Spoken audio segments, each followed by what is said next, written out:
Oh, hi, nerds. How are you? Welcome to another episode of Cranky Comic Book Review. Yeah, I gotta bring the mic closer. I keep forgetting that lately. I don't know. I'm just getting old and senile. Anyways, I'm Taylor. It is March, 8th, whatever. The dates are fake and time is hard. Life is long, and I've had a headache since about 1904. And I got some books. Worst to best. We're gonna go through them. I missed a couple this week, too. I'll have to pick them up later. Like Know Your Station, number 4, and I don't know, probably others. Can't think of any others right now. But look, the worst book of the week. New Mutants, Lethal Legion number 1. This was god awful.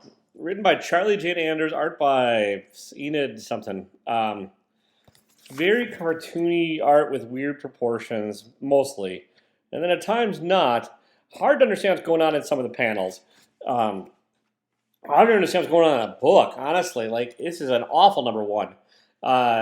There's character intros, there's stuff going on, but like none of it's very clear. Lots of dialogue. I know Charlie Chan Anders has written comics before, but they're mostly a novelist, I believe. I read one of their novels. I can't remember, something All the Birds in the Sky or something. I don't know, some sci-fi-ish thing like that. Kind of liked it. This, no. I wanted to like the New Mutants. Like, I loved the New Mutants back in the day when Chris Claremont was writing them and Bill Sienkiewicz was on the art. And I was like, well, it's kind of a light week for books. I'll just give it a shot. And maybe the cold little cockles in my heart will get warmed by this book. And maybe not. I mean, it's just, there's no way in for the reader. There's like characters that are not very relatable, and they're in situations already that like the author doesn't give you a way to understand really 100% what's going on.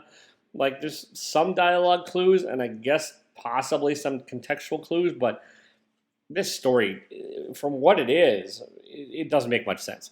And then like the parts that do make sense are boring. So I really, really, really hated this book. Like, a lot. I came close to loathing this damn thing. I want to give the X-Men a shot. I liked them back in the day. I'm old and cranky. I like the old cranky X-Men where everyone's trying to kill the mutants and stuff. All this rebirth bullshit and Krakoa and all that. I think it's a horrible storytelling device. This doesn't really have a whole lot to do with it other than it ties on it, I guess, a little. But they got to get rid of that shit. And they got to like just kind of wipe the slate clean and start fresh, because whatever's going on just really isn't working, in my oh so humble opinion. Anyways, this is awful. Even by like X-Men standards, this is fucking horrible. All right, next. Not much better, but slightly. We have Silver Surfer Ghostlight number 2. Hey, at least the Silver Surfer's in this issue. And the art is very sparse and line heavy and thick, and I don't necessarily mind that. It's just there's times where there's not enough details to really make it clear as to what's going on. And this is Valentine Delandro on the art, John Jennings on the writing. This is like Silver Surfer's Long Lost Buddy, which is a callback to one Silver, like actually apparently an old Silver Age issue of Silver Surfer that I didn't read. And then there's a new character called Ghostlight. It's a Ghostlight book, but you can't just call it Ghostlight because then no one would read it. So you call it Silver Surfer Ghostlight, and then 4 people read it. And I don't know, it has okay moments, and like the character itself, yeah, okay, that's the problem. The main character feels pretty cliched, and then the power set that this new like hero has isn't really great. It's nanobots, neat. About 20 years ago, like there's just nothing here to really spark it. Nothing here strikes me as really new. And then like with the kind of not lackluster necessarily, but art that just doesn't really fit the story. Like, I think Valentina Delandro would be better served on a horror book or on like a indie dark comic than on a mainstream Marvel. But and there's a cliffhanger ending that's also just not exciting. Oh, and you get one of my least favorite things in all of comics: show don't tell, or just tell. A lot of tellingness. This was not a great week for books. Everything was kind of fucking boring and pretty cliched and trite, and seems like it's been done before. Sort of like, Hey, Predator #1. I probably wouldn't have picked this up, but it was a light week. Ed Brisson's on the writing, and I don't love his stuff normally, and I didn't love this. And the art is I don't know, who is it? Nitho Diaz? Diaz? Sorry, Netho. Alright, this is a unique new twist on the Predator story. I think that's from the solicits. It's really not that. Like, it sort of tried to flip the Predator thing on his head, and, like, without spoiling a whole lot, minor little shit here. Instead of the Predators going to hunt people on other planets, they just brought everybody to one planet from different times and eras and stuff. So, I don't know. It's okay. It just kind of screams like Murder World or Squid World or what's that, Squid Game, and but like that was more interesting. And so was the Murder World series of one shots that came out. This just isn't nothing really exciting.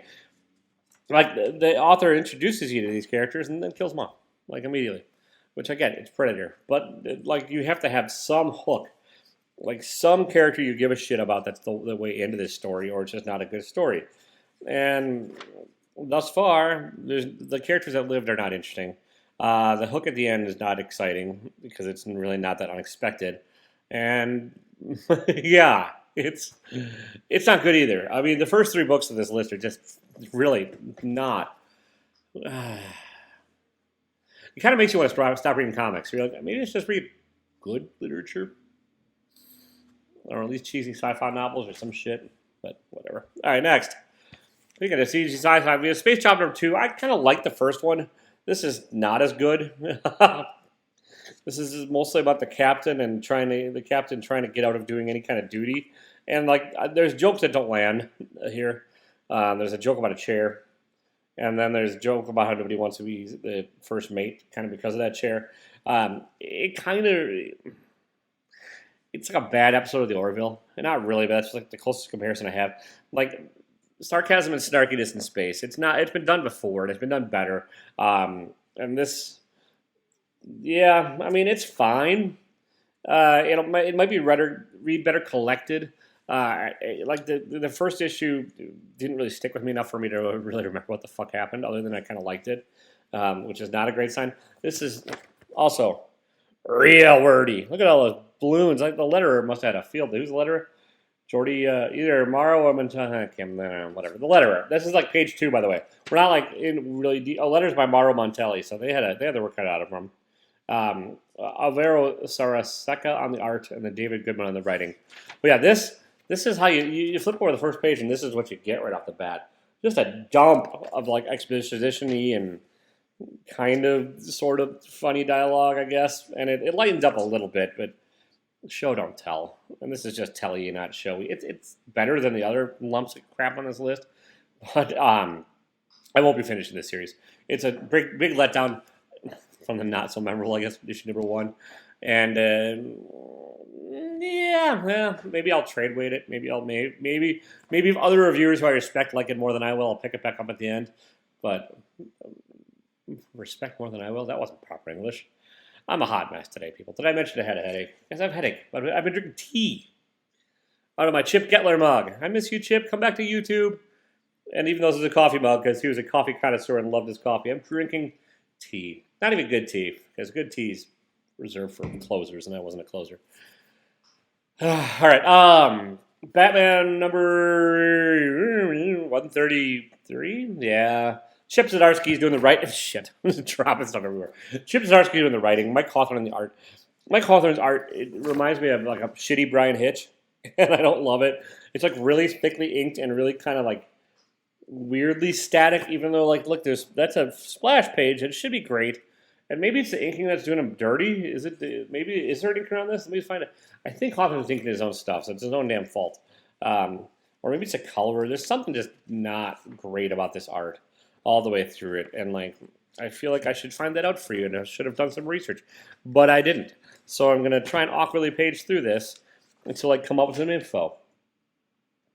Okay, so it's Adriano Benedito on the inks. So maybe the inker's doing him dirty. Like Hawthorne, who I don't love generally, but is usually better than this. But this is just really heavy-handed on the inks and really kind of thick. And then like the coloring, it's pretty uniform across the panels. which is not bad. Like some of the coloring is decent. Like some of that on that is fine, but like even like this top corner here, it's like there's an even saturation throughout each of the panels, and there's not a lot of foreground background differentiation. So like none of these other artists are really doing Hawthorne any favors. The story itself, it's all right. Multiversal Batman. We're a couple issues into this. I think there's one more left or two more left. It's what Zdarsky apparently is doing is just doing like a couple of short, 4 or 5 issue arcs, and then jumping on to a new story. And I don't mind that because then you're not like at least stuck if you hate it. You're like, oh, I guess it'll be over soon. And unfortunately, this one I kind of feel like it should be over soon. Like I want Batman to get back to Earth and being Batman. This is him setting up a new Batman-y on a new Earthy, and like variations on characters that aren't that are okay. They're not all that interesting. They're like, all right, that's fine. And you have the big mystery of who's behind it all on this version of the Earth. We're probably gonna find out next issue. And I got a feeling it's not going to be that exciting of a reveal. I could be wrong, but I have a good idea, I think, of who it is, and I'd like to be wrong, but I don't think I am. And then the backup story, actually, is the Toyman, and is it Dick Grayson, or is it Tim Drake? I think it's Tim Drake Robin in this one. I don't honestly remember. It doesn't really matter. That's actually more interesting. It's shorter, and it has better art. And so, like, that's, like, the art is by Miguel Mendoza, and, and this is, like, I think it's Tim Drake. I can't remember. Goes off to find multiversal Batman. Instead, comes across Toyman being evil and Toyman-y, and does some heroic stuff. It's more effective in that little short story that Zdarsky wrote at the end than the first main story. So I'm hoping they tie it together in the next issue and kind of make it all make sense. I kind of doubt they will. I kind of think Zdarsky's gonna keep the two separate and like. Maybe do something that I'm not expecting. That'd be nice, but it's even pretty straightforward. I generally like Zdarsky's writing, and I don't hate this. It's just kind of run of the mill. So better than Tynan on Batman. All right, we got. Am I going to do this in this order? Hang on, I might switch it around a little bit. Am I going to switch it around? Yeah, I'm going to switch it around a little bit. Actually, there we go. All right. We have, am I going to keep it like that? We're going to keep it like that. Yeah, I'm deciding things as I go. Moon Knight number 21. This is Jed MacKay on Moon Knight with Alessandro Cappuccio. Moon Knight's a hard book to review because, like, every issue I say the same thing. It's a solid book written by a solid team with fun art by Cappuccio.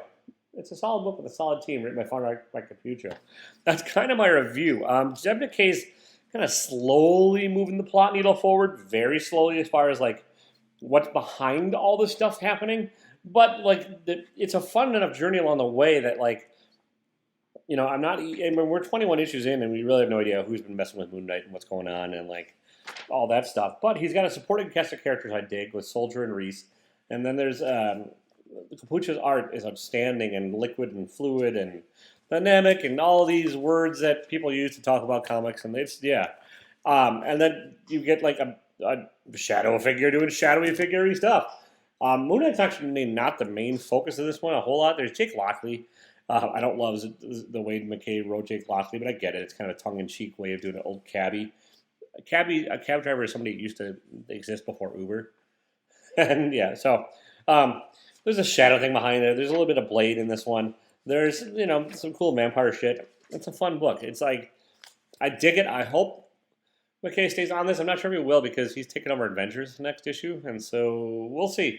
I'll probably start reviewing Avengers, or at least try it. Like MacKay is kind of hit or miss. He's more hit than miss. Even his misses, it's just kind of like I don't give a shit about the characters enough to keep going, and it's not really his fault a ton. It's just kind of me, I guess. But and I like Moon Knight, so I give a shit. And I really dig Pucho's art when he's on there. I don't think the best cover in the world, but still. Decent book. All right, next. This is the one I switched around because I kind of liked it better, I think, than the Moon Knight.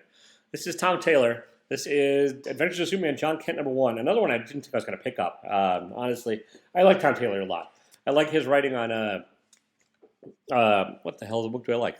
Nightwing a lot. And this is like the other part of that deadly, the Bravey and the Boldy, the little brave and bold Nightwing and John Kent. I don't know, maybe they should make that a thing. Somebody should make that a book. But yeah, it's Clayton Henry and the art. And Clayton Henry kind of feels like Bruno Redondo light, honestly. Like a kind of like sort of thick, chunky lines, kind of Mark Arledge, kind of Bruno Redondo-ish. Clear panels, not as experimental as Bruno Redondo does on Nightwing, but like, decent action story stuff, decent splash pages, and Tom Taylor knows how to spin a good yarn, as the kids say. Kids don't say that. That's the problem. When you have like people that are old like me and say, "Hey, that's a good yarn," and then you write it into a comic book and you do dialogue for young people, it doesn't fucking work. So like, there's a couple like when the dialogue sticks out as glaring, you're like, "Nah, that's not how kids speak." Okay, that's not an issue in this book. That's a tangent. But anyways, I guess there is a little bit of panel experimentation here. Multiversal thingy. John Kent is going to eventually get turned into the 90s bullshit Superman, the blue, or 2000s, whatever. Yeah, I'm liking this better than the main Superman title. You get Mr. Terrific in here. You get some other people. You get there's one panel in here, one page. This where like I was just confused as to what the hell's going on because there's a character introduction, and that's not very well drawn. It's kind of a nitpick, but it's like what the fuck? Where did that? Why? What? How did that? And I had to go back and read the page like 3 times, and I don't like doing that. I want to be one and done. I'm a quickie people. I'm like, give me 30 seconds, and I'm out of there.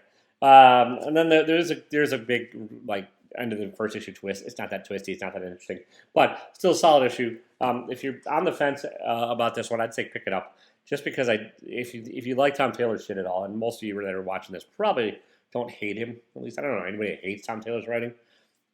Could do worse. All right. Next, I think we only have one issue left of this. I don't know. It feels like we're getting towards the end. Traveling to Mars, number 4. This is Mark Russell and Roberto Meli. I don't know, whatever. Last names are hard. And words are hard. Everything, it's all hard, people. Except for take Viagra, and then it's harder than that for 4 years. This is the issue where something sort of happens. Kind of.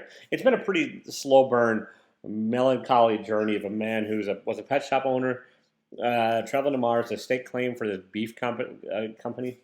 And it's an absurdist thing. It's sarcasm. It's a bit biting satire. It's all that, and it's Mark Russell, and it's mostly been a slow introspection thing about the nature of life. And there is that in this too, but like at least the shit happens on the way to the planet, which is the first time in 4 issues where that's really been the case.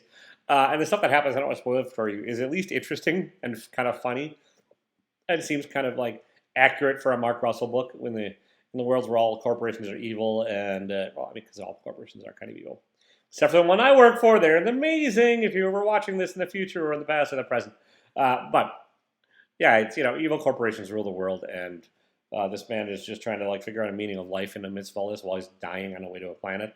And yeah, I'm not probably doing a great job of selling this. I would at this point wait for the collection out of it because I really am pretty sure there's only one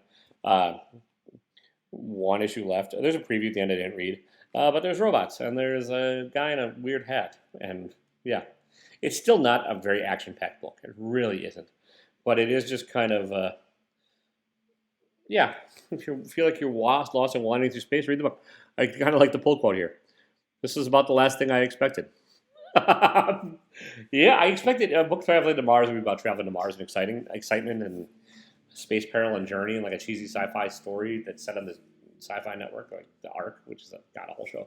That's not this. This is weird and slow. All right, my book of the week, which was also, amazingly enough, a short video of the week where I said, hey, it's my most anticipated book of the week. Not a fantastic week, and I really didn't have to like pick very hard to get this, but we have clear number 1. Scott Snyder on the writing, Francis Manipool on the art. I think this was a Comixology digital exclusive first. I don't know if the whole thing was or if there's a preview on there. I didn't really read it that way, so I wouldn't know. I do remember seeing this before. It's my cover of the week too. I kind of just dig that design and the bright and the weird and the this is the world of everyone's sort of living in VR. And except for our anti-hero who's living clear, which means he's not seeing things through what they call a veil, and he's got to solve a murder mystery. It's crime noir. It's like Chinatown meets the metaverse, and the hero gets shit beaten up. There's like he's not necessarily a great person. He's got a backstory they get into. It says $5, and it's a lot of book. Like, I don't know how many pages this is, but it's a thick boy. Like, it is. It's like, I would guess it's at least, stupid computer. At least 36 pages, probably a little longer. It's a beefy boy, and I remember the old days when they put page numbers on there. I miss that. But yeah, this is not a bad one. It's not amazing. It is. We have to like crime noir, I think, in order to like enjoy the beats and like the pacing of this and like the sort of story notes that Scott Snyder's hitting because he's really not subtle about hitting them hard. Like this book wears its crime noir influences on its sleeve, uh, and it honestly could be set in any era except for the fact that he is using the storytelling device of the metaverse in order to like sort of hide the things. But then you're like wondering what's real, what's not. Is everything that our protagonist seeing real, or is it not? I don't know. You got to stay tuned and find out. I don't know. It's fun enough. It's I for $5, I'd say pick it up. It's Comixology original. Yeah, I guess it was out on Comixology first. This book is gonna be a fingerprint. Yeah, it's a fingerprint magnet. Got my fingerprints all over the damn thing. But it's decent paper quality. Dark Horse Comics. It's one of the few where there's money where I was like, well, I find money's worth at least. And Francis Manapul's art is just goddamn gorgeous. So, Crime Noir, gorgeous. Shitty week for comics in general, but that's what I got. The ones that whatever I missed, I'm gonna try and pick up this weekend. I think I'm gonna go comic shopping on a Saturday if everything goes according to the plan, as the kids say. That's kind of not what the kids say. Dialogue is tricky. If you get it wrong, it all just great and sets everything off. So, all right, I'm gonna get out of here. Don't be a dick. Maybe I'll see you next week. Please follow. I'm on my way to 1,000. I've had shout outs from Gary B, which is great. Thank you very much, Gary B, and DJ Links, and a bunch of other people. PSN Green Hulkster. I appreciate everyone that's helping me drag my slow, lazy, turtle like ass towards 1,000 followers. When I hit 1,000 followers, I'm going to do a big old giveaway. I'm hoping to make it kind of a party. Maybe other people will jump on. If maybe not, we'll see. But I'll get there. I'll probably at some point release a road to 1,000 followers giveaway video soon, because then I'm a dirty little whore, and then I'll get views, and then I'll get there, get that engine moving. So, but I don't know. Don't be a dick, even if you're the last person on the internet to get to 1,000 followers on YouTube. I'll see you later.